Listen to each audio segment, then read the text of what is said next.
El golpe en la puerta sonó como un disparo. Era una mañana húmeda en Miami. Abrí la pesada puerta de caoba que yo mismo había tallado a mano. Frente a mí estaba el oficial Cruz. Llevaba el uniforme empapado en sudor y las manos le temblaban. Sostenía un papel oficial con el sello del condado de Miami-Dade. Era una orden de desalojo. Mi propia orden de desalojo. No miré el papel de inmediato. Mi vista pasó por encima del hombro del joven policía. Al otro lado de la calle, estacionado bajo la sombra de mis viejos robles, había un Porsche reluciente. Apoyado contra la puerta del conductor, estaba Santiago, mi yerno. Llevaba un traje a medida que costaba más que el salario mensual del oficial que estaba en mi pórtico. Santiago me miraba con una sonrisa torcida, una mueca de arrogancia corporativa que no intentaba ocultar. A su lado, sentada en el asiento del pasajero con la ventana baja, estaba Valeria, mi hija. Llevaba unas gafas de sol oscuras de diseñador, pero no necesitaba ver sus ojos para reconocer la frialdad en su rostro. Estaba sonriendo, una sonrisa pequeña, afilada y completamente desprovista de alma. Habían venido a ver cómo me echaban de la casa que construí con mis propias manos. Habían venido a reclamar su premio. El oficial Cruz carraspeó, rompiendo el silencio pesado de la mañana. Me extendió el papel con un gesto torpe. Me dijo que tenía 30 minutos para recoger mis pertenencias esenciales y abandonar la propiedad. Me dijo que la casa ahora pertenecía a una corporación y que yo estaba invadiendo propiedad privada. No grité, no lloré, no le supliqué al oficial que me diera más tiempo. El pánico es una reacción de los que no entienden la estructura del problema. Soy un ingeniero civil retirado. Pasé 40 años de mi vida diseñando presas hidroeléctricas y puentes colgantes en toda América del Sur. Conozco la presión, conozco el peso del agua contra un muro de contención y conozco el punto exacto en el que el acero se fractura. Miré al oficial Cruz a los ojos. Mi voz salió tranquila, profunda y absolutamente nivelada. Le hice una sola pregunta. Oficial Cruz, ¿quién le dijo que este documento tiene autoridad sobre un fideicomiso ciego irrevocable? El joven policía parpadeó, confundido. Su mano bajó lentamente. La sonrisa de Santiago, al otro lado de la calle, vaciló por una fracción de segundo. Ese fue el momento exacto en el que la estructura de su mentira comenzó a crujir. Pero para que entiendan cómo llegamos a este punto de fractura, deben entender los cimientos. Mi nombre es Mateo. Tengo 72 años. Me gustaría saber desde qué parte del mundo me están escuchando hoy. Y me gustaría saber si alguna vez han sido traicionados por su propia sangre. No hablo de una pequeña mentira o un desacuerdo familiar. Hablo de una traición calculada, fría y diseñada para destruirlos por completo. Esta finca en la que estoy parado no es solo un pedazo de tierra. Son 10 acres en la zona agrícola de Redland, un oasis verde que resiste contra la expansión de concreto y avaricia de Miami. Compré esta tierra hace 30 años. Construí esta casa para mi esposa. Es una fortaleza de concreto reforzado, diseñada para soportar huracanes de categoría 5. Planté cada árbol de aguacate en el huerto. Cuidé cada roble centenario. Cuando mi esposa falleció, esta casa se convirtió en mi santuario y en mi único refugio. Valeria, mi única hija, creció corriendo por estos pasillos. Pero Miami tiene una forma de envenenar a las personas que no tienen un núcleo sólido. Valeria se convirtió en una corredora de bienes raíces de lujo. Se sumergió en una cultura donde el valor de una persona se mide por la marca de su reloj y el código postal de su apartamento. Se casó con Santiago, un hombre que se llama a sí mismo fundador de tecnología inmobiliaria, un hombre que habla en acrónimos, que alquila autos deportivos para aparentar éxito y que cree que es el hombre más inteligente en cualquier habitación. Yo nunca confié en él, pero amaba a mi hija, y el amor de un padre viudo puede ser el punto ciego más peligroso en cualquier diseño estructural. Todo comenzó hace exactamente 4 meses. Era la temporada de huracanes. Una noche de martes, una tormenta tropical estaba azotando el sur de la Florida. La lluvia golpeaba contra las ventanas de impacto de mi casa con una furia ensordecedora. Yo estaba en mi estudio, leyendo, cuando vi las luces de un auto cortar la oscuridad del camino de entrada. Era tarde. Nadie viene a Redland en medio de una tormenta, a menos que sea una emergencia. Abrí la puerta, y los encontré a los dos en el pórtico. Valeria y Santiago estaban empapados. Valeria estaba temblando, con el maquillaje corrido por las lágrimas y la lluvia. Se arrojó a mis brazos antes de que yo pudiera decir una palabra. Lloraba con una intensidad que me heló la sangre. Me decía que lo habían perdido todo. Me decía que estaban arruinados. Los hice pasar, les di toallas secas y preparé café caliente. Nos sentamos en la mesa de caoba del comedor, el mismo lugar donde mi esposa solía servir la cena. Santiago tenía la cabeza entre las manos interpretando el papel del hombre derrotado a la perfección. Valeria tomó mis manos entre las suyas, me miró con los ojos llenos de lágrimas y usó el arma más letal que tenía, la memoria de su madre. Me dijo que mamá no soportaría verlos en la calle. Me dijo que mamá siempre quiso que la familia se mantuviera unida en los momentos de crisis. Le pregunté qué estaba pasando. Santiago levantó la vista, con los ojos enrojecidos. Me explicó que su empresa de tecnología estaba siendo demandada de forma maliciosa por un competidor gigante. Dijo que sus cuentas bancarias corporativas habían sido congeladas. Dijo que los abogados de la otra parte iban a ir tras sus activos personales. Iban a perder su casa, sus autos, sus ahorros, todo. Valeria sollozó y apretó mis manos con más fuerza. Me dijo que no tenían a dónde ir. Me dijo que yo era su única esperanza. Mi instinto de protección se activó de inmediato. Les dije que podían mudarse a la finca. Les dije que la casa era lo suficientemente grande y que yo me haría cargo de sus gastos mientras resolvían el problema legal. Pero Santiago negó con la cabeza. Dijo que eso no sería suficiente. Dijo que necesitaban capital líquido para pagar a los abogados defensores y mantener la empresa a flote. Le ofrecí mis ahorros. Le ofrecí retirar dinero de mi fondo de jubilación. Santiago volvió a negarse, con una sonrisa triste y condescendiente. Me dijo que mis ahorros no cubrirían ni una semana de los honorarios legales que necesitaban. Fue entonces cuando presentó su plan, el diseño de la trampa. Me dijo que no necesitaban mi dinero, solo necesitaban los derechos de administración de la finca. Explicó que querían establecer una sociedad de responsabilidad limitada familiar, una estructura legal que protegería la propiedad de futuros impuestos sobre el patrimonio y, al mismo tiempo, les permitiría usar el valor de la tierra como garantía para un préstamo de supervivencia comercial. Habló rápido. Usó términos financieros complejos. Habló de apalancamiento de activos, de protección de capital, de fideicomisos corporativos. Fue una avalancha de jerga diseñada para abrumar y confundir. Pero Valeria fue la que cerró la trampa.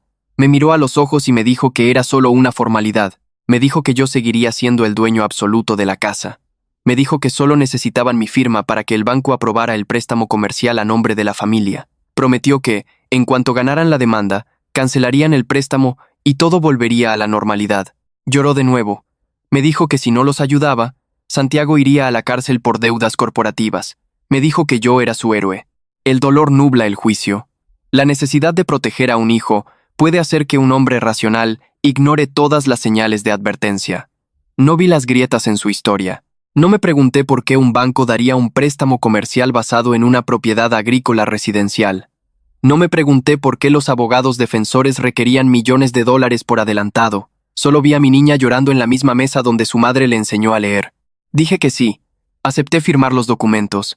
El alivio en el rostro de Santiago fue instantáneo, demasiado rápido, demasiado ensayado. Pero en ese momento, yo estaba ciego. A la mañana siguiente, la tormenta había pasado, dejando un cielo gris y un aire pesado y sofocante. A las 9 en punto, un automóvil sedán barato se detuvo en mi camino de entrada. De él bajó un hombre que Santiago presentó como Diego. Era un notario público. Diego llevaba un traje barato que le quedaba grande. Sudaba profusamente a pesar del aire acondicionado de mi casa. Tenía una mirada nerviosa, como un animal pequeño que sabe que está en territorio peligroso. No me miraba a los ojos. Llevaba un maletín de cuero desgastado del que sacó una pila de documentos legales. Eran al menos 50 páginas de texto denso, impresas en letra pequeña. Santiago colocó la pila sobre la mesa de caoba. El notario Diego sacó un bolígrafo y comenzó a colocar pequeñas notas adhesivas amarillas en los bordes de las páginas. Decenas de notas amarillas. Cada una indicaba dónde debía poner mi firma o mis iniciales. Yo estaba exhausto. No había dormido en toda la noche, preocupado por el futuro de mi hija. Me senté a la mesa. Santiago se paró detrás de mí, frotando mis hombros en un gesto de falsa gratitud. Valeria me sirvió una taza de café y me besó en la mejilla. El notario Diego empujó los documentos hacia mí. Me dijo que firmara donde estaban las marcas amarillas. Su voz temblaba ligeramente. Comencé a firmar, página tras página. Acuerdos de confidencialidad, estatutos de la nueva sociedad familiar, declaraciones de impuestos, formularios de divulgación. Era un laberinto de papel diseñado para fatigar la mente. Yo leía los encabezados, pero la terminología era un pantano de lenguaje legal incomprensible. Confiaba en mi hija. Confiaba en que ella nunca me pondría en peligro. Ese fue mi mayor error de cálculo. En la ingeniería, asumir que un material resistirá sin probarlo es negligencia criminal. En la vida, asumir que la sangre garantiza la lealtad Es un suicidio emocional. En medio de esa montaña de papeles, enterrada bajo docenas de páginas de relleno, había un documento letal. No tenía un encabezado llamativo. No estaba separado del resto. Era una escritura de renuncia. Un documento legal que transfería la propiedad total, absoluta e incondicional de mis 10 acres y mi casa a la Corporación de Santiago. No era un acuerdo de administración. No era una garantía para un préstamo. Era una donación total. Al firmar esa página, estaba regalando el trabajo de toda mi vida. Estaba entregando el santuario de mi esposa a un estafador con traje a medida. Y lo firmé. Puse mi nombre exactamente donde la pequeña nota amarilla me lo indicaba. El notario Diego tomó el documento rápidamente. Estampó su sello oficial con una fuerza innecesaria.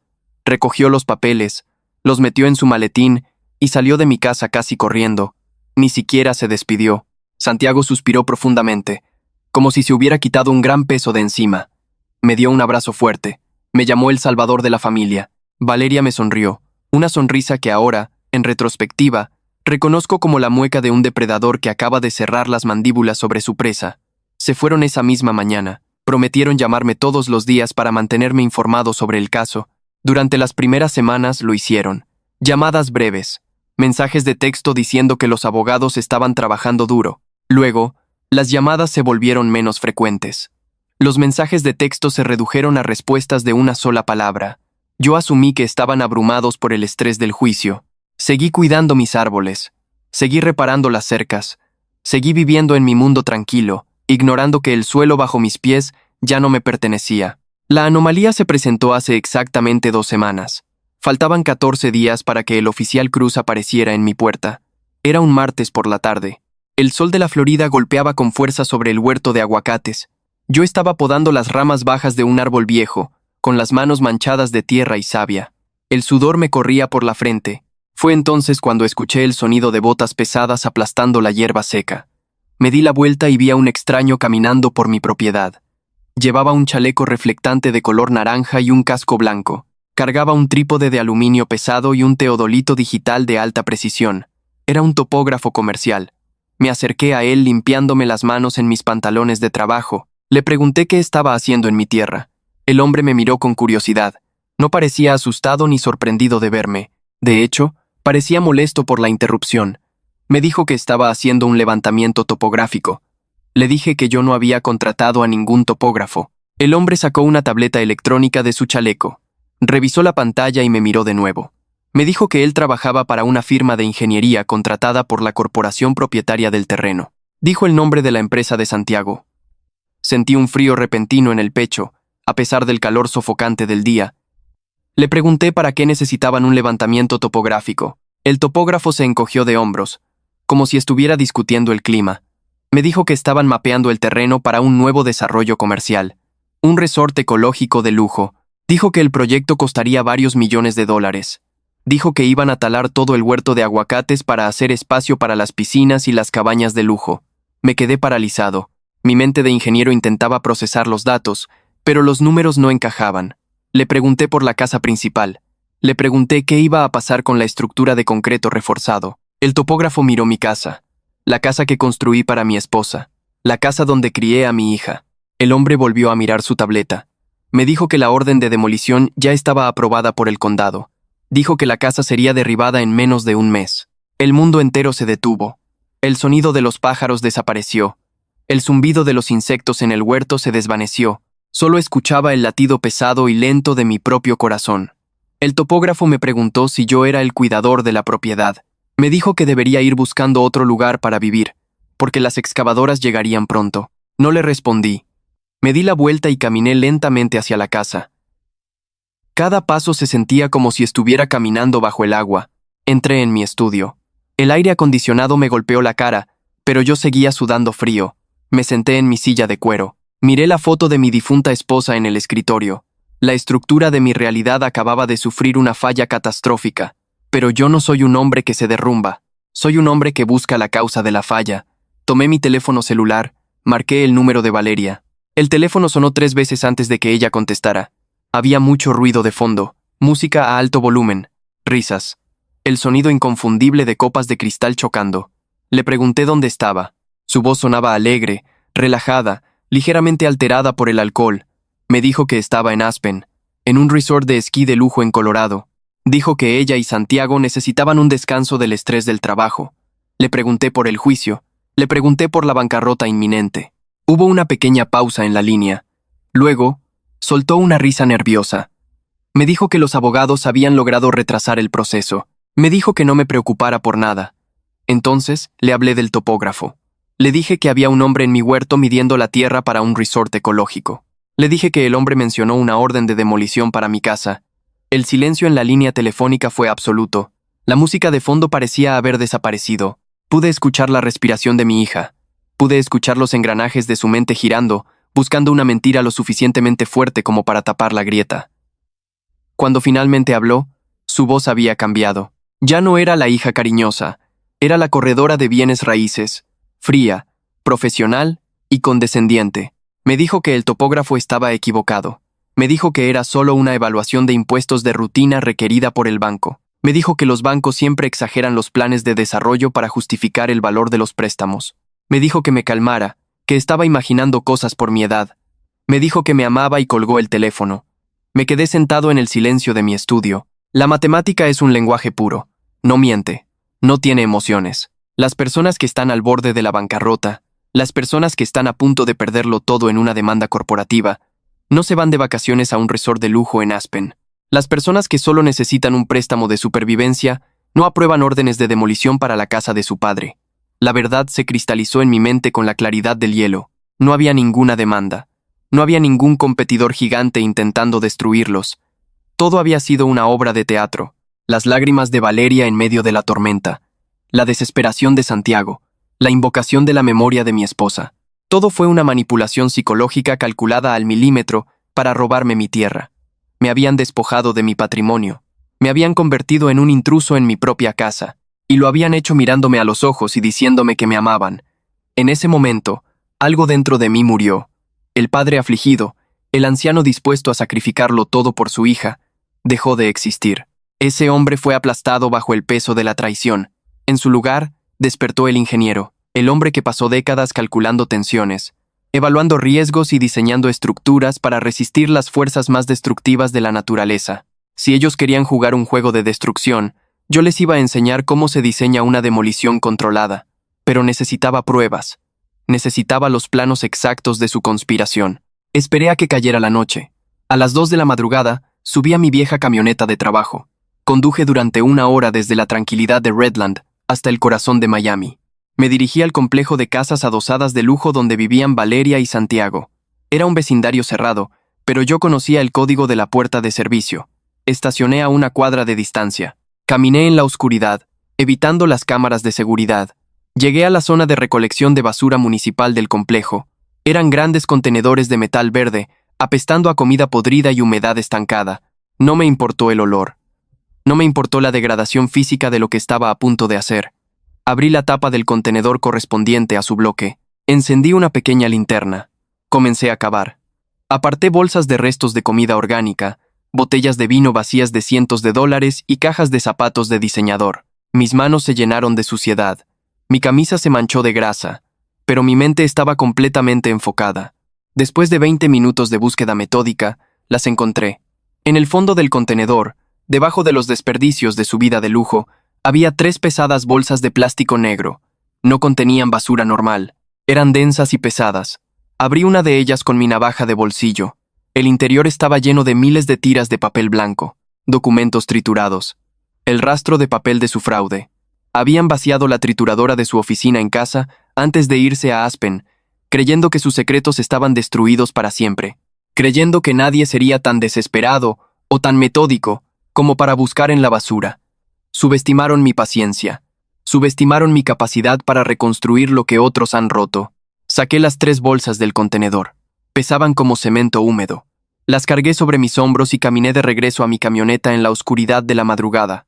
Conduje de regreso a Redland en completo silencio. No encendí la radio. No pensé en el dolor, solo pensaba en la geometría del problema. Llegué a mi casa justo cuando el sol comenzaba a teñir el cielo de un gris pálido. Entré por la puerta trasera. Llevé las 3 bolsas negras directamente al comedor.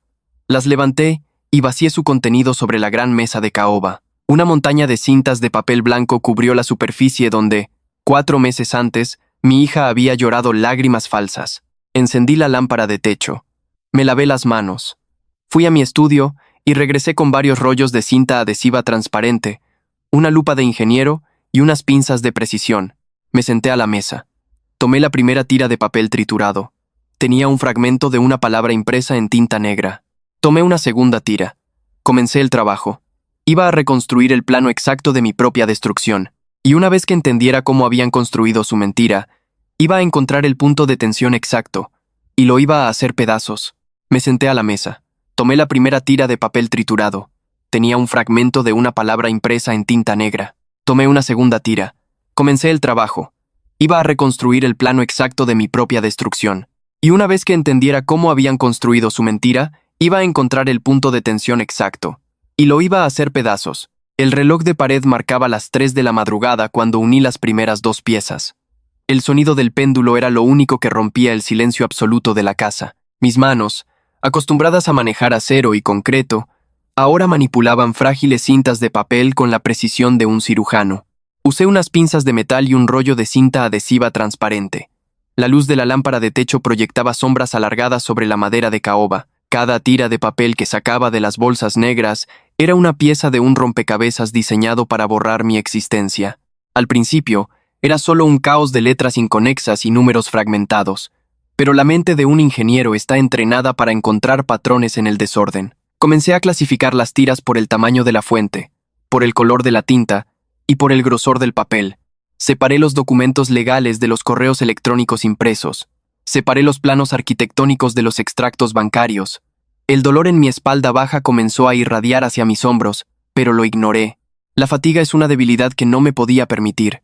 A las 5 de la mañana, el primer documento completo tomó forma sobre la mesa. Era una cadena de correos electrónicos entre Santiago y una firma de arquitectos en Nueva York. La fecha del primer correo me golpeó con la fuerza física de un impacto. Estaba fechado 8 meses atrás, 4 meses antes de la noche de la tormenta. 4 meses antes de que Valeria llegara a mi puerta llorando, suplicando por su salvación financiera. La tormenta no fue el catalizador de su desesperación. La tormenta fue simplemente la oportunidad perfecta que habían estado esperando para ejecutar su teatro. El asunto del correo electrónico estaba impreso en letras mayúsculas oscuras.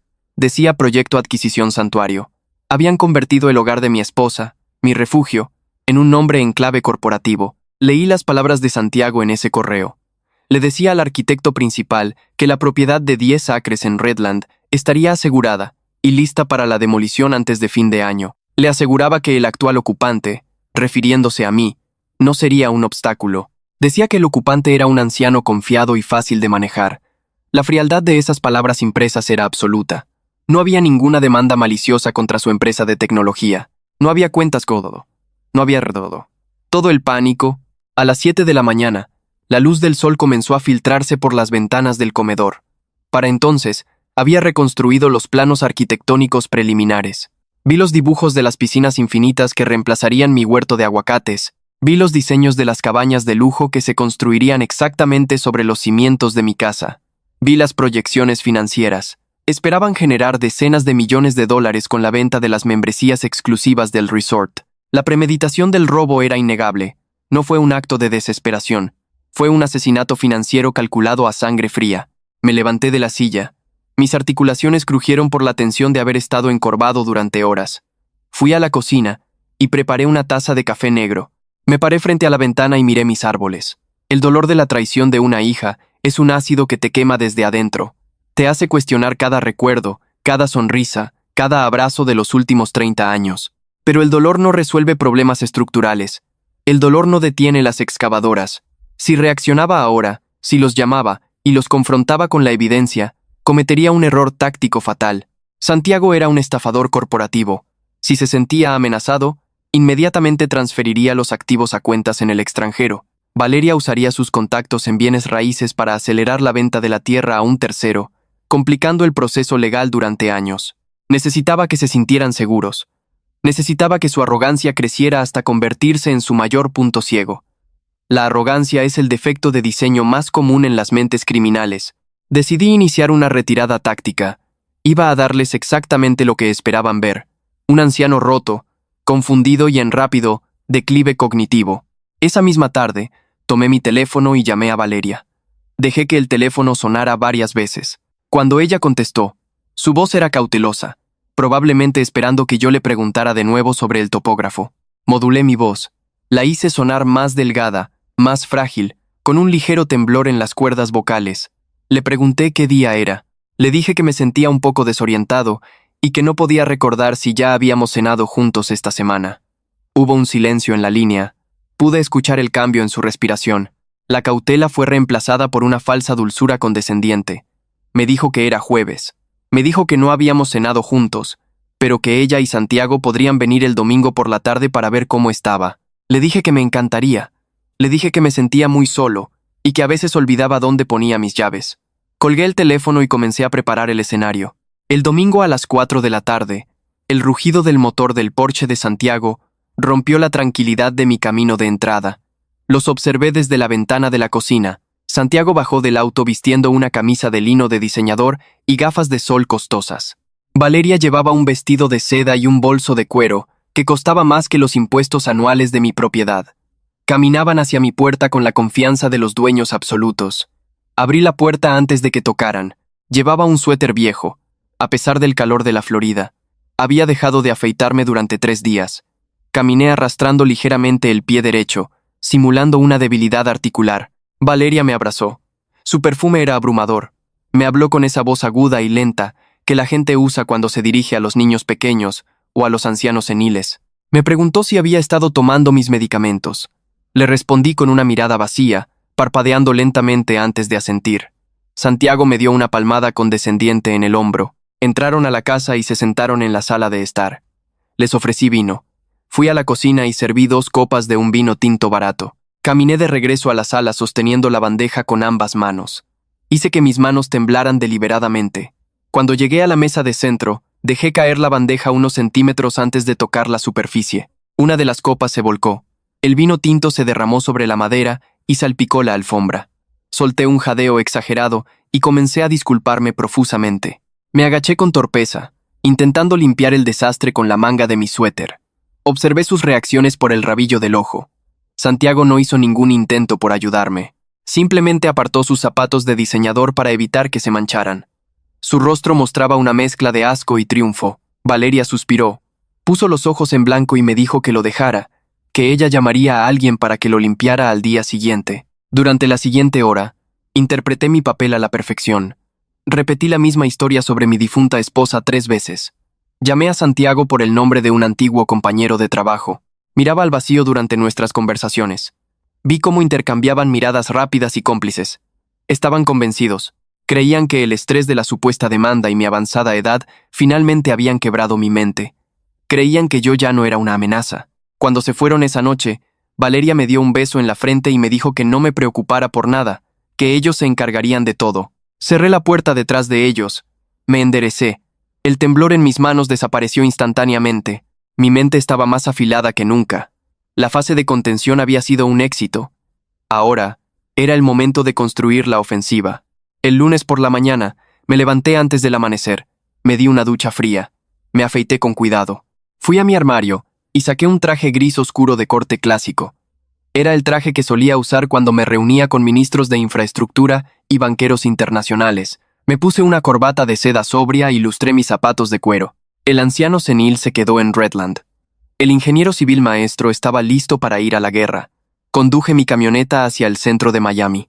El contraste entre mis campos agrícolas y los rascacielos de cristal de la avenida Brickell era absoluto. Este era el territorio de Santiago. Un mundo de espejos, dinero digital y promesas vacías. Estacioné en un garaje subterráneo y caminé hacia una de las torres corporativas más altas de la ciudad. Subí al piso 45.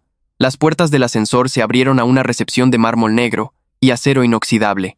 Detrás de un escritorio minimalista, una mujer joven me preguntó si tenía una cita. Le dije que venía a ver a Rafael. Ella me miró de arriba a abajo, evaluando mi traje, y asintió. Rafael no es un abogado de familia, no es un abogado que maneja divorcios o testamentos simples. Rafael es un litigante corporativo implacable. Tiene 58 años. Es un especialista en recuperación de fideicomisos y fraudes financieros de alto nivel. En los círculos legales de Miami, lo conocen como un tiburón de aguas profundas. No negocia acuerdos. Aniquila a sus oponentes. Lo conocí hace 15 años, cuando me ayudó a estructurar la protección de mis activos después de mi jubilación. Entré a su oficina. Era un espacio inmenso, con ventanales que ofrecían una vista panorámica de la bahía de Biscayne. Rafael estaba sentado detrás de un escritorio de cristal. Llevaba un traje a medida que irradiaba poder. Levantó la vista de sus monitores y me sonrió. Una sonrisa afilada y peligrosa. Me dijo que había pasado mucho tiempo. Le respondí que no estaba allí para una visita social. Abrí mi maletín de cuero y saqué las carpetas donde había organizado meticulosamente los documentos reconstruidos. Puse la escritura de renuncia fraudulenta sobre su escritorio. Luego, puse los correos electrónicos del proyecto Adquisición Santuario. Finalmente, puse los planos del resort ecológico. Me senté frente a él y le expliqué todo. Le conté sobre la noche de la tormenta, las lágrimas de Valeria, el notario sudoroso y el topógrafo en mi huerto. Rafael no interrumpió. Escuchó con la concentración absoluta de un depredador analizando el rastro de sangre en el agua. Cuando terminé de hablar, Rafael tomó la escritura de renuncia, examinó la firma y el sello del notario. Luego, se volvió hacia su computadora. Sus dedos volaron sobre el teclado. Tenía acceso a bases de datos de registros de propiedad y archivos bancarios federales que el público general no puede ver. El silencio en la oficina se prolongó durante 10 minutos. Lo único que se escuchaba era el clic del ratón y la respiración pausada de Rafael. De repente, se detuvo. Se recostó en su silla de cuero y me miró. Sus ojos oscuros brillaban con una mezcla de incredulidad y anticipación letal. Me dijo que mi yerno no solo era un ladrón. Me dijo que mi yerno era un idiota arrogante que acababa de cavar su propia tumba federal. Rafael giró uno de sus monitores para que yo pudiera ver la pantalla. Había un documento bancario oficial con el logotipo de una de las instituciones financieras federales más grandes del país. Rafael me explicó la magnitud del desastre que Santiago había creado. Santiago no se había conformado con robar la casa para construir su resort en el futuro. Necesitaba dinero inmediato para financiar los permisos y pagar a los arquitectos. Así que tomó la escritura de renuncia fraudulenta, el documento que me hizo firmar bajo engaño, y la presentó ante un banco federal. Usó mi propiedad de 10 acres como garantía colateral para solicitar un préstamo comercial en efectivo. Y debido a que la propiedad estaba libre de hipotecas y valorada en millones, el banco aprobó la transacción rápidamente. Rafael señaló una cifra en la pantalla: $2.5 millones. Santiago había recibido una transferencia electrónica de $2.5 millones directamente a la cuenta de su corporación. Rafael me miró fijamente. Me explicó que esto ya no era una disputa civil por una propiedad. Esto no era un asunto de un tribunal de familia. Al presentar un documento obtenido mediante fraude a una institución asegurada por el gobierno federal para obtener fondos, Santiago había cruzado una línea irreversible. Había cometido fraude bancario federal. Y al recibir el dinero a través de una transferencia electrónica, había cometido fraude electrónico federal. Rafael me dijo que estos eran delitos graves. Delitos con sentencias obligatorias en prisiones de máxima seguridad. Rafael se inclinó hacia adelante, tomó el teléfono de su escritorio y me dijo que iba a llamar a sus contactos en la oficina del FBI en Miami. Me dijo que podían congelar las cuentas de Santiago antes del mediodía y tener agentes federales en su puerta antes de la cena. Levanté la mano, un gesto simple, pero con la autoridad suficiente para detenerlo. Le dije que colgara el teléfono. Rafael me miró, confundido y visiblemente frustrado. Me preguntó por qué quería esperar. Me dijo que teníamos la evidencia perfecta para destruirlo hoy mismo. Le respondí que la evidencia era buena, pero la estructura del caso aún tenía un punto débil. Si llamábamos al FBI ahora, Santiago contrataría a un equipo de abogados defensores de $1 millón. Argumentarían que todo fue un malentendido familiar. Argumentarían que yo firmé la escritura voluntariamente y que luego me arrepentí debido a mi deterioro mental. Usarían mi actuación de anciano senil en mi contra. Podrían enredar el caso en los tribunales durante años. Yo no quería un juicio largo. Yo quería una demolición instantánea y absoluta. Y para lograr eso, necesitaba revelar mi carta de triunfo. Miré a Rafael a los ojos y le hice una pregunta. Le pregunté si recordaba el trabajo que hicimos juntos en el año 2018, justo después de que mi esposa falleciera. El rostro de Rafael se transformó. La confusión desapareció, reemplazada por una comprensión repentina y asombrosa. Una sonrisa lenta y depredadora se dibujó en su rostro. Rafael asintió lentamente. Dijo las palabras en voz alta, casi saboreándolas. El fideicomiso ciego irrevocable. Le expliqué la mecánica de la trampa, a la que Santiago había entrado ciegamente. En el año 2018, devastado por la pérdida de mi esposa, quise asegurar que la finca nunca pudiera ser arrebatada por acreedores, demandas o malas decisiones financieras. Con la ayuda de Rafael, transferí la propiedad total de los 10 acres a un fideicomiso ciego irrevocable. Yo renuncié a mis derechos de propiedad sobre el papel. La casa ya no me pertenecía a mí, le pertenecía al fideicomiso. Sin embargo, el documento legal me garantizaba un derecho absoluto e inquebrantable de residencia hasta el día de mi muerte. Nadie podía desalojarme, ni siquiera el propio fideicomiso, y lo más importante, yo no tenía la autoridad legal para vender, donar o transferir la propiedad. Rafael se echó a reír, una risa fría y seca que resonó en la oficina de cristal. Comprendió la brillantez de la situación. La escritura de renuncia que Santiago me hizo firmar con engaños era un pedazo de papel sin ningún valor legal. Yo no podía transferirle la propiedad a Santiago porque, legalmente, yo no era el dueño. Santiago había forjado un documento para robar un activo fantasma, pero el Banco Federal no sabía eso. El Banco Federal le había dado $2.5 millones basándose en una garantía que no existía. Santiago no solo había cometido fraude, había construido todo su imperio financiero sobre un vacío estructural. Si el banco descubría que su garantía colateral era nula, exigirían el pago inmediato de los 2.5 millones, y cuando Santiago no pudiera pagar, el gobierno federal lo aplastaría. Le expliqué mi plan a Rafael. Le dije que no íbamos a llamar al FBI todavía. Íbamos a dejar que Santiago siguiera adelante con su plan. Íbamos a dejar que solicitara la orden de desalojo. Íbamos a dejar que trajera a la policía a mi puerta. Porque en el momento exacto en que Santiago intentara usar la fuerza de la ley local para ejecutar un documento fraudulento vinculado a un fraude bancario federal, su intención criminal quedaría solidificada para siempre. Ya no podría alegar un malentendido.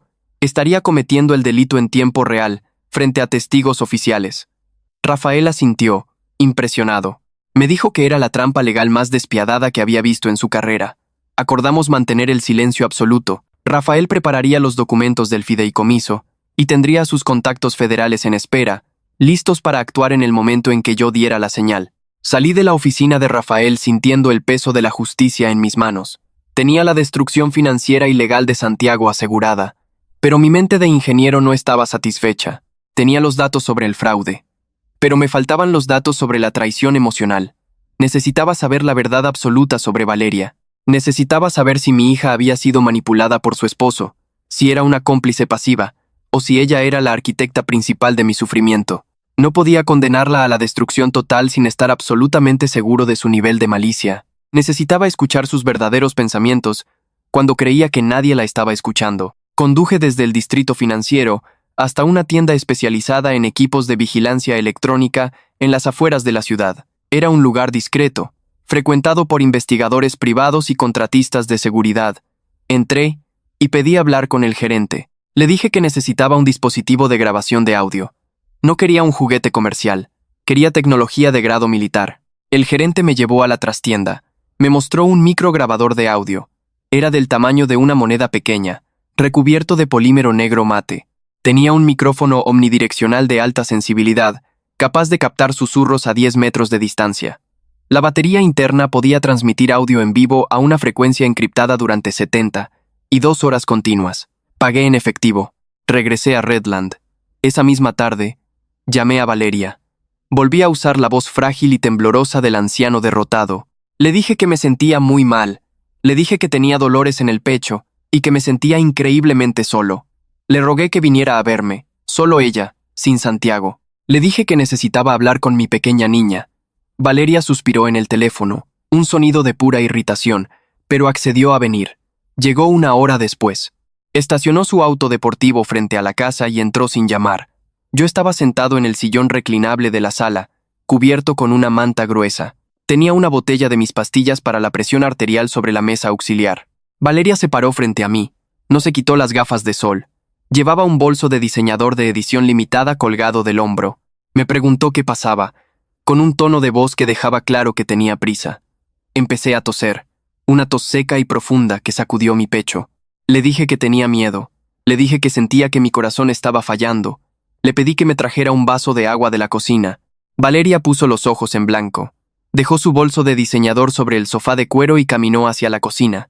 quejándose en voz baja sobre cómo esto arruinaba sus planes para la noche. En el momento en que desapareció por el pasillo, la fragilidad desapareció de mi cuerpo. Me levanté del sillón con la agilidad de un hombre 30 años más joven. Me acerqué al sofá.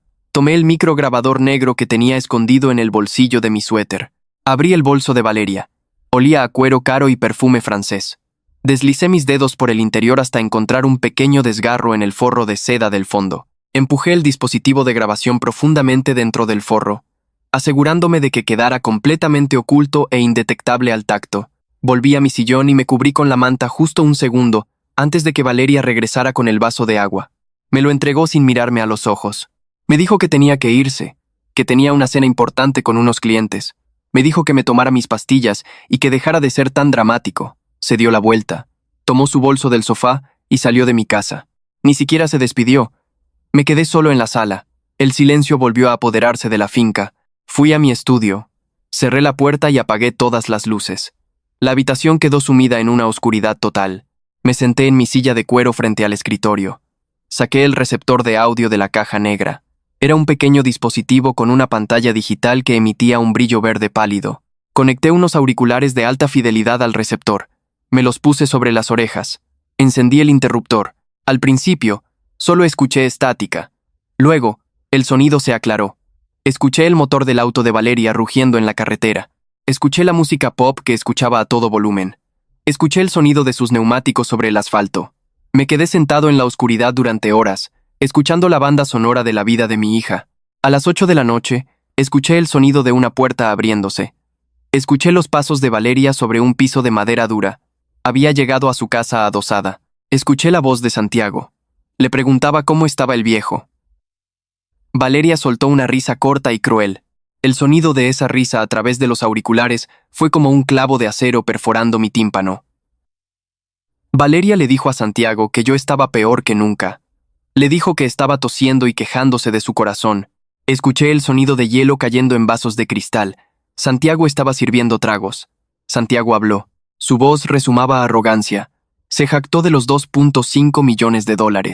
Dijo que el Banco Federal era estúpido y que el dinero ya estaba siendo lavado a través de 3 empresas fantasma diferentes. Dijo que en cuanto me echaran de la casa, comenzarían la demolición y venderían el terreno limpio a un desarrollador internacional por el doble de precio. Dijo que yo era un idiota por haber firmado los papeles. Pero fue lo que sucedió a continuación lo que congeló la sangre en mis venas. Santiago se quejó del proceso de desalojo.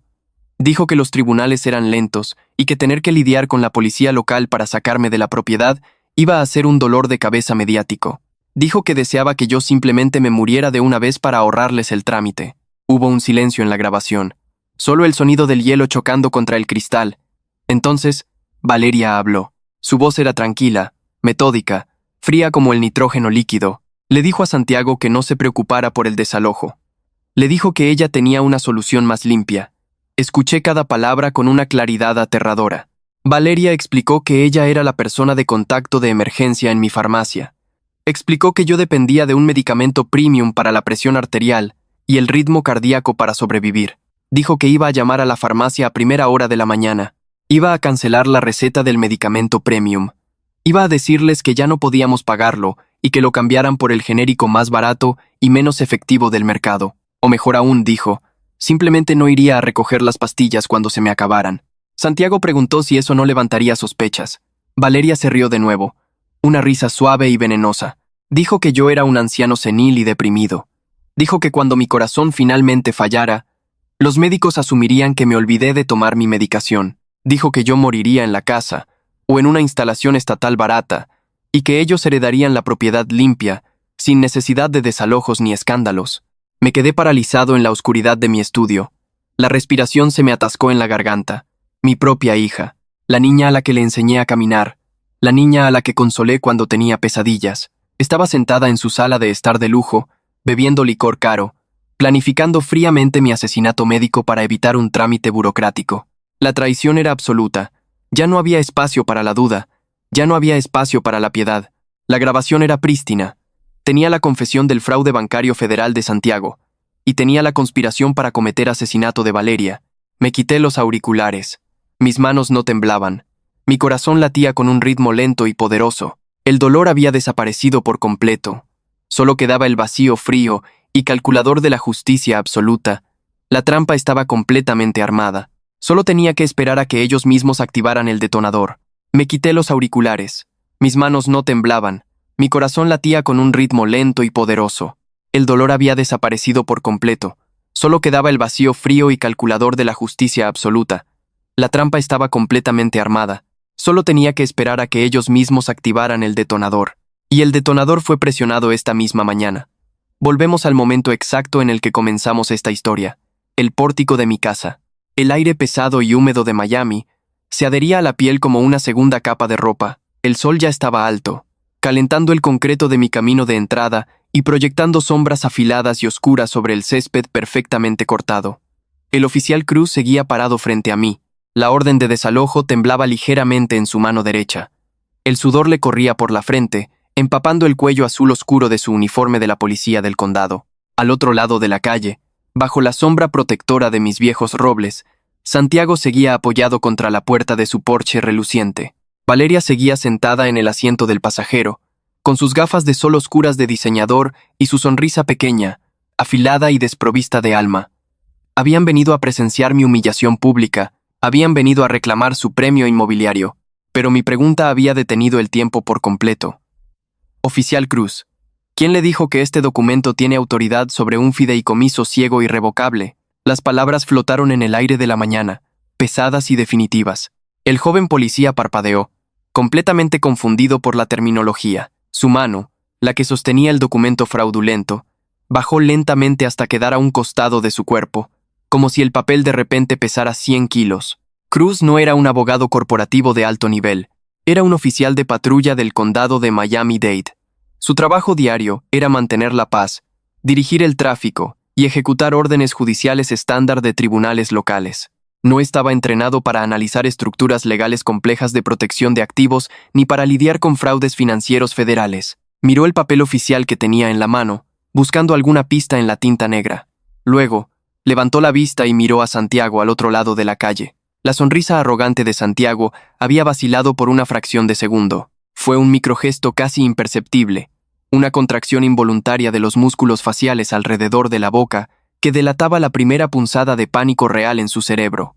Le pedí al oficial Cruz que me diera un momento. Le hablé con la voz tranquila, profunda y autoritaria de un hombre que ha dirigido a miles de trabajadores en proyectos de infraestructura masiva bajo condiciones extremas. Le dije que había una pieza de evidencia crítica que él necesitaba evaluar antes de proceder con el desalojo físico. Le advertí que, por su propia seguridad legal y profesional, no debía dar un paso más ni tocar mi propiedad hasta entender la situación completa. El oficial asintió lentamente, tragando saliva con dificultad. Caminé hacia el extremo derecho de mi pórtico de caoba. Allí, descansando sobre una pesada mesa de hierro forjado que mi esposa había comprado en un mercado de antigüedades, había un altavoz cilíndrico de color negro mate. No era un altavoz doméstico común para escuchar música suave, era un equipo de audio de grado industrial, diseñado para emitir alarmas y comunicaciones que debían ser escuchadas por encima del ruido ensordecedor de la maquinaria pesada en las zonas de construcción. Lo había comprado específicamente para este momento exacto. Encendí el altavoz con un movimiento firme.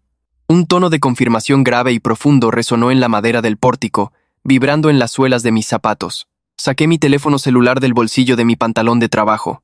Desactivé el bloqueo de pantalla con un movimiento fluido de mi pulgar. Abrí la aplicación de archivos de audio de alta seguridad. Seleccioné la pista de alta definición que había extraído del micrograbador militar la noche anterior. Subí el volumen del teléfono al 100%. Miré al oficial Cruz directamente a los ojos, asegurándome de que tuviera toda su atención enfocada en mí. Luego, miré a Santiago y a Valeria al otro lado de la calle, fijando mi vista en ellos como un francotirador fijando su objetivo. Presioné el botón de reproducción. La voz de Santiago golpeó el vecindario tranquilo como una onda expansiva invisible. El altavoz industrial amplificó cada sílaba, cada risa arrogante, cada tintineo de los cubos de hielo chocando contra el cristal de sus vasos de licor caro. La calidad del audio era prístina, aterradoramente clara, sin ninguna estática que pudiera ocultar la verdad. Todo el mundo escuchó a Santiago jactarse de los $2.5 millones que había obtenido del banco. Todo el mundo lo escuchó llamar estúpido al Banco Federal por haber aprobado el préstamo tan rápido. Todo el mundo lo escuchó detallar, con un orgullo repugnante, cómo el dinero ya estaba siendo lavado a través de 3 empresas fantasma diferentes registradas en paraísos fiscales. El oficial Cruz retrocedió un paso completo, como si lo hubieran golpeado físicamente en el pecho. Sus ojos se abrieron de par en par, reflejando el pánico de un hombre que acaba de pisar un campo minado. La orden de desalojo, el documento que Santiago había falsificado y que Cruz había estado a punto de ejecutar por la fuerza, se resbaló por completo de sus dedos sudorosos. El papel revoloteó en el aire húmedo de la mañana y cayó sobre las tablas de madera del pórtico, quedando inútil a mis pies. Cruz se dio cuenta en ese instante exacto de que lo habían utilizado como un peón ciego. Se dio cuenta de que estaba sosteniendo el instrumento físico de un delito federal masivo y que casi se convierte en cómplice activo, pero la grabación no se detuvo ahí. El audio continuó reproduciéndose, llenando el aire de la mañana con la toxicidad absoluta de su conspiración familiar. Se escuchó la queja amarga de Santiago sobre el lento y tedioso proceso de desalojo legal. Se escuchó su deseo explícito de que yo simplemente me muriera de un ataque al corazón para ahorrarles el trámite burocrático y los honorarios de los abogados. Y entonces, la voz de Valeria cortó el aire. Fría, metódica, calculadora. La voz de mi propia hija resonó en las hojas de los árboles que yo había plantado y cuidado para ella cuando era una niña. Explicó su plan maestro para llamar a la farmacia a primera hora de la mañana. Explicó su plan para cancelar mi medicamento premium para la presión arterial y el ritmo cardíaco. Explicó, con una calma que helaba la sangre, cómo me dejaría morir en la casa o en una instalación médica estatal barata para que ellos pudieran heredar la propiedad limpia, sin necesidad de desalojos ni escándalos públicos. El silencio que siguió en el vecindario cuando la grabación terminó fue absoluto y sofocante. Los pájaros parecían haber dejado de cantar en las ramas de los robles. El viento parecía haberse detenido por completo, dejando el aire estancado. El único sonido era la respiración agitada y errática del oficial Cruz. El joven policía llevó su mano temblorosa al radio de comunicación que tenía sujeto en el hombro de su uniforme. Presionó el botón de transmisión con fuerza. Su voz salió ronca, urgente y llena de adrenalina. Solicitó apoyo prioritario inmediato a la central de despacho. Reportó un fraude bancario federal en curso y una conspiración documentada para cometer asesinato en primer grado. Al otro lado de la calle, la escena era de un caos absoluto, patético y destructivo. Santiago había estado sosteniendo un vaso de cartón con café, hirviendo de una cafetería costosa de Miami. Cuando escuchó su propia confesión de fraude federal resonando en los árboles, su cuerpo sufrió un espasmo violento e incontrolable. El vaso de cartón se aplastó en su mano por la fuerza de la contracción muscular. El café hirviendo se derramó sobre su camisa de lino de diseñador, sobre sus pantalones a medida y sobre el interior de cuero claro e inmaculado de su Porsche alquilado. Santiago soltó un grito agudo, una mezcla patética de dolor físico por las quemaduras y terror absoluto por la destrucción de su vida. Trató de limpiar el líquido hirviendo con sus manos desnudas, pero solo logró esparcirlo más sobre la tapicería costosa. Se dio la vuelta frenéticamente y abrió la puerta del conductor con un tirón desesperado. Se arrojó al interior del auto, golpeándose la cabeza contra el marco de la puerta. Lo vi buscar las llaves en sus bolsillos con una desesperación animal. Sus manos temblaban con tanta violencia que dejó caer el llavero electrónico al suelo del vehículo, entre los pedales. Valeria, en el asiento del pasajero, se había quedado completamente petrificada, como una estatua de hielo. Se arrancó las gafas de sol oscuras del rostro con un movimiento brusco. Sus ojos estaban muy abiertos, fijos en el altavoz negro de mi pórtico, incapaces de procesar la realidad de su propia ruina. La sonrisa pequeña, afilada y arrogante que había llevado durante meses, había desaparecido por completo, borrada de la existencia. El rostro pulido de la exitosa corredora de bienes raíces de Miami se disolvió en una máscara de horror. En su lugar, solo quedaba la expresión pálida y desencajada de un depredador acorralado que acaba de darse cuenta de que la trampa de acero se ha cerrado sobre su propio cuello. Apagué el altavoz. El silencio regresó al pórtico, pero era un silencio cargado de electricidad estática y tensión acumulada. Bajé los escalones de caoba de mi casa. Mis pasos eran firmes, medidos, rítmicos, como el latido de un reloj que marca el final de una era. Caminé por el sendero de piedra caliza que yo mismo había pavimentado a mano hace 3 décadas, recordando el peso de cada piedra. Pasé junto al oficial Cruz, quien mantenía su mano derecha firmemente sobre la funda de su arma reglamentaria, esperando que llegaran los refuerzos. Crucé la calle de asfalto caliente. Me detuve exactamente frente al capó del Porsche arruinado. Santiago finalmente había logrado recoger las llaves del suelo del auto. Intentaba insertarlas en el contacto, pero no podía coordinar sus movimientos motores básicos. Estaba hiperventilando, aspirando el aire en bocanadas cortas y ruidosas. El sudor le empapaba el cabello perfectamente peinado, arruinando su imagen de ejecutivo intocable. Me miró a través del parabrisas manchado. Sus ojos estaban inyectados en sangre, desorbitados por el pánico. «Sal de ahí, Santiago», le dije. Mi voz no era un grito descontrolado, era una orden absoluta, emitida con la gravedad inquebrantable de un juez dictando una sentencia de muerte financiera. Santiago abrió la puerta lentamente, derrotado por la autoridad de mi tono. Salió del auto tropezando.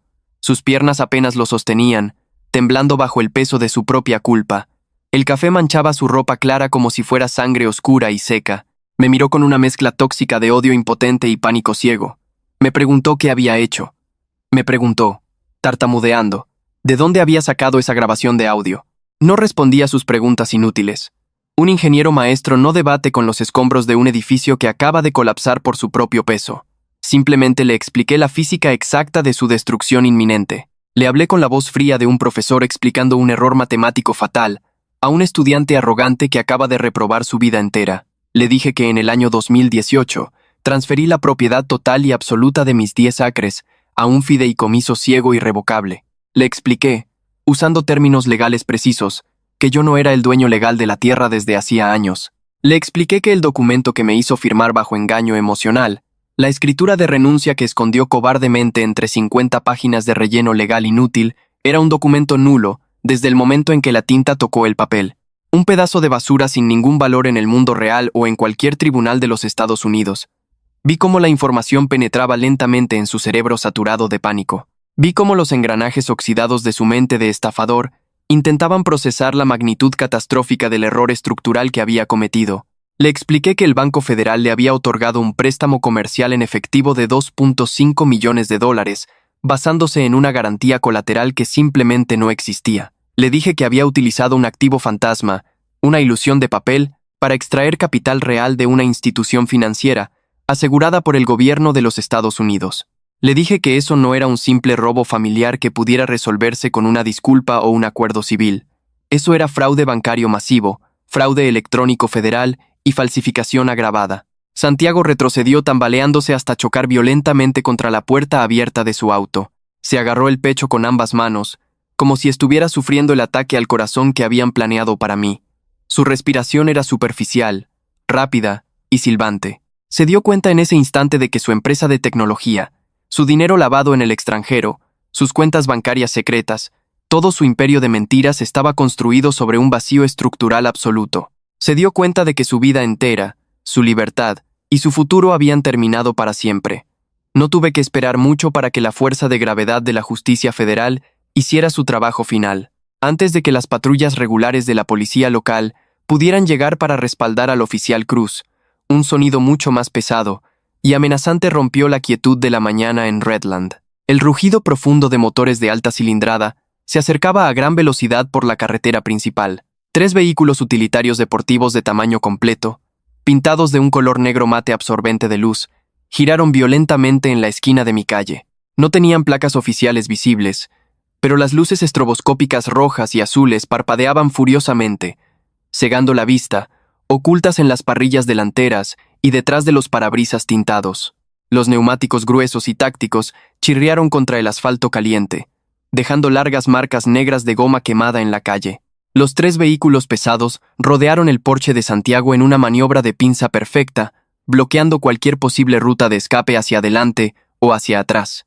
Rafael, mi abogado implacable, había hecho su trabajo con una precisión aterradora. Había coordinado con sus contactos de alto nivel en el Buró Federal de Investigaciones para que un equipo táctico estuviera a solo 5 minutos de distancia, esperando mi señal de confirmación. Las pesadas puertas de los vehículos negros se abrieron de golpe antes de que los motores se detuvieran por completo. 12 agentes federales fuertemente armados descendieron en perfecta formación táctica, moviéndose como una sola unidad coordinada. Llevaban chalecos antibalas oscuros y pesados con las letras amarillas del FBI impresas en la espalda y en el pecho. Llevaban armas largas, rifles de asalto compactos, apuntando hacia el suelo en posición de seguridad, pero listos para ser levantados y disparados en una fracción de segundo. Se movían con una precisión letal, silenciosa y abrumadora, tomando el control absoluto de la calle en menos de 10 segundos. El agente a cargo, un hombre alto, de hombros anchos y con el rostro endurecido por años de servicio en la División de Delitos Financieros, gritó órdenes claras, cortantes, y que no admitían discusión. Le ordenó a Santiago que levantara las manos por encima de la cabeza, que se diera la vuelta lentamente y que no hiciera ningún movimiento brusco. Santiago no opuso la más mínima resistencia. Estaba completamente quebrado, reducido a una cáscara vacía de miedo. Levantó las manos temblorosas hacia el cielo azul de Miami. 2 agentes federales de gran tamaño se acercaron a él. Lo agarraron por los hombros con una fuerza profesional. Lo giraron bruscamente y lo empujaron contra el capó caliente de su propio auto alquilado. El sonido metálico, frío y definitivo de las esposas de acero cerrándose alrededor de sus muñecas fue el sonido más hermoso y puro que había escuchado en los últimos 4 meses. Fue el sonido del acero de alta resistencia, soportando la presión extrema sin fracturarse. Fue el sonido acústico de la justicia estructural cayendo sobre los culpables.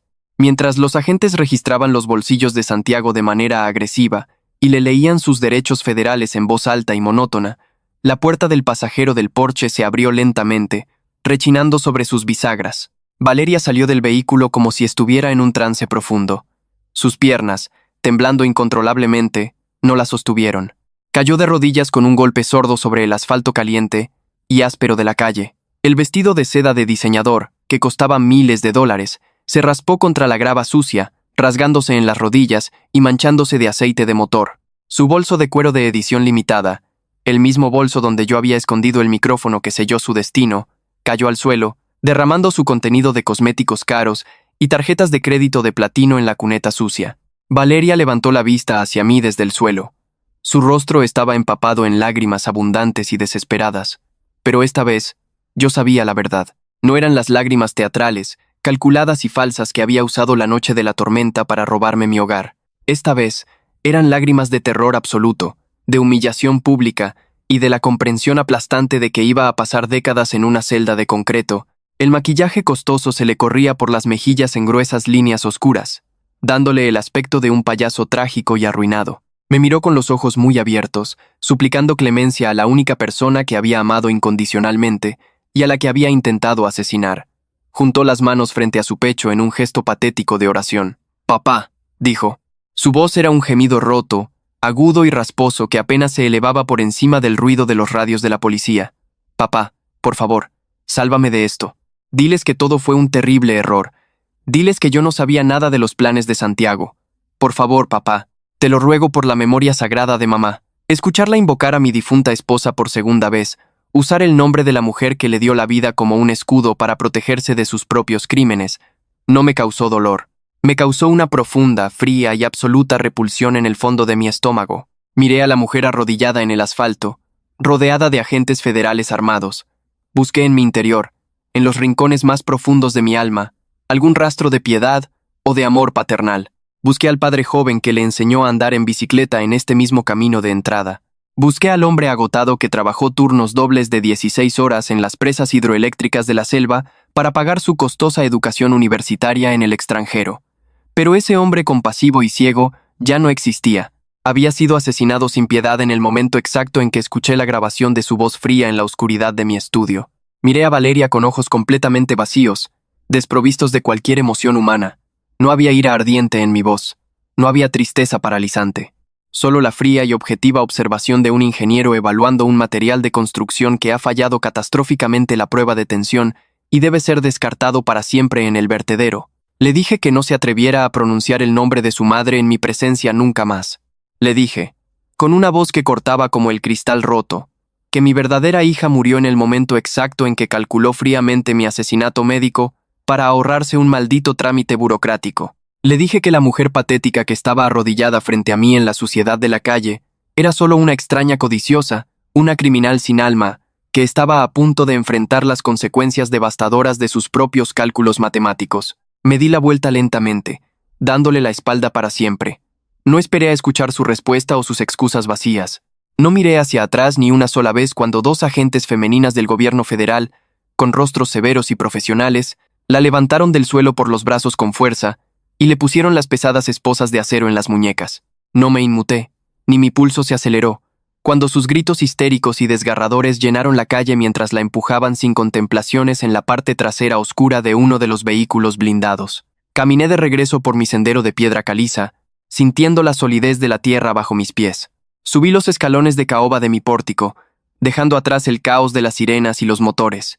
Entré en la casa silenciosa que construí con mis propias manos, bloque por bloque.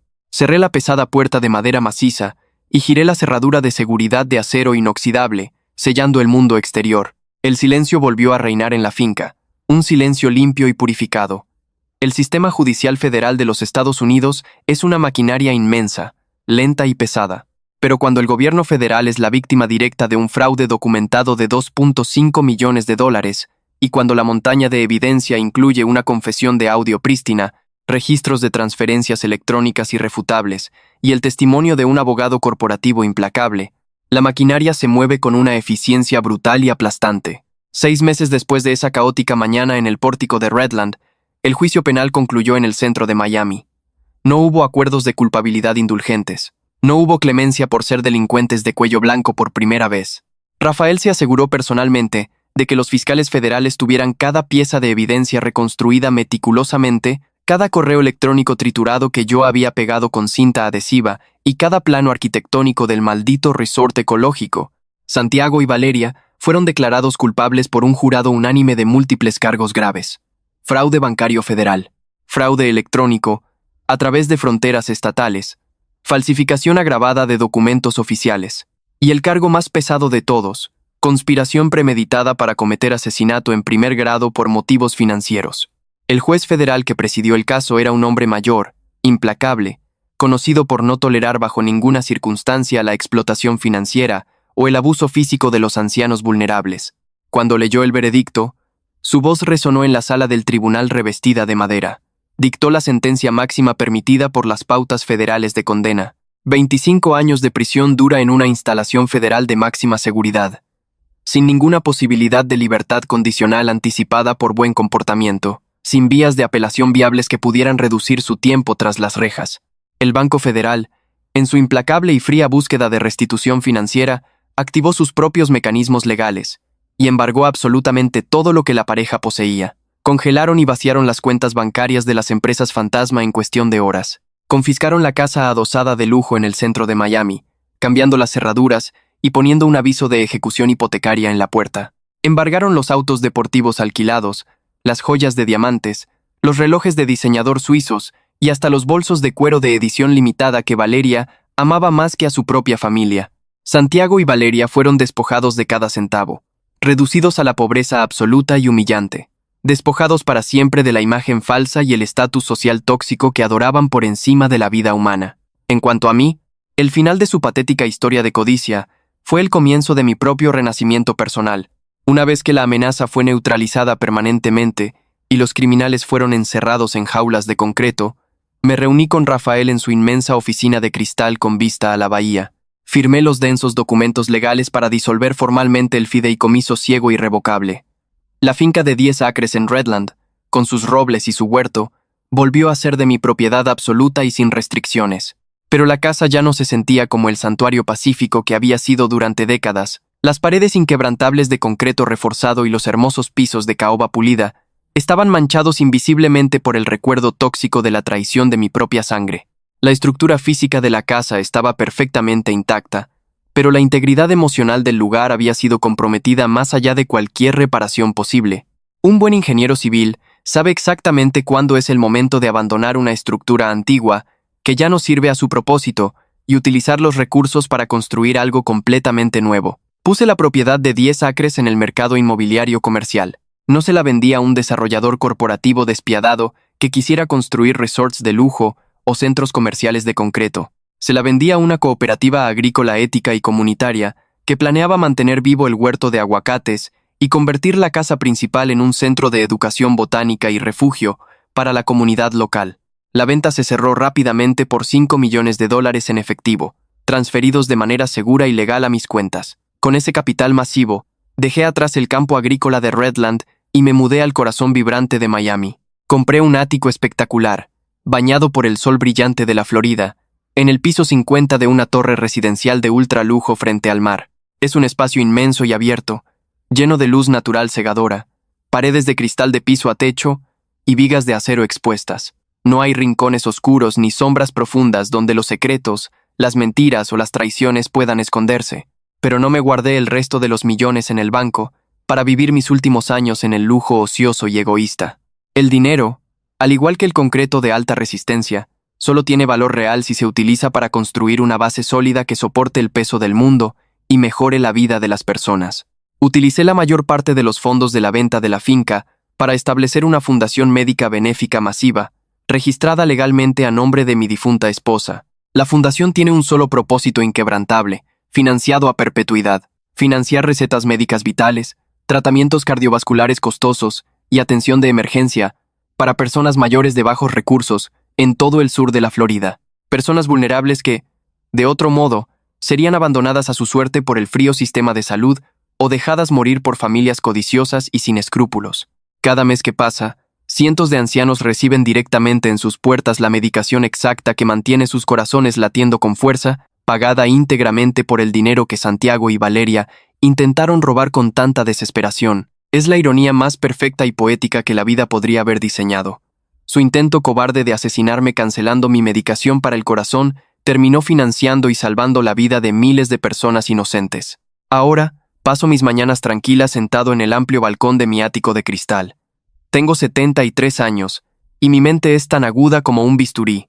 Bebo mi taza de café negro y fuerte, y observo en silencio el amanecer espectacular sobre las aguas profundas del océano Atlántico. Escucho el sonido rítmico de las olas rompiendo contra la costa de arena, un ritmo constante, poderoso y eterno que me recuerda la fuerza de la naturaleza. 40 años de ingeniería civil me enseñaron una lección fundamental que se aplica a todo en este mundo. Todo material, toda estructura y toda persona tiene un punto de quiebre definitivo. Los puentes más grandes caen al abismo si los cimientos están podridos por la corrupción. Las presas más gruesas colapsan catastróficamente si ignoras la presión implacable del agua acumulada. Y las personas se destruyen a sí mismas de manera irreversible cuando construyen sus vidas enteras sobre la base inestable de la avaricia, la arrogancia corporativa y la traición a su propia sangre. Ellos me miraron y pensaron que yo era solo un anciano débil y senil, un material obsoleto y frágil listo para ser demolido y barrido a un lado. No entendieron la composición de mi carácter, no entendieron que el acero forjado en el trabajo duro de toda una vida y templado en el fuego del dolor no se rompe fácilmente bajo presión. No entendieron que yo conocía íntimamente la arquitectura implacable de la justicia. Y al final de todo, cuando el polvo se asentó y los escombros cayeron, yo fui el único ingeniero de su destrucción absoluta.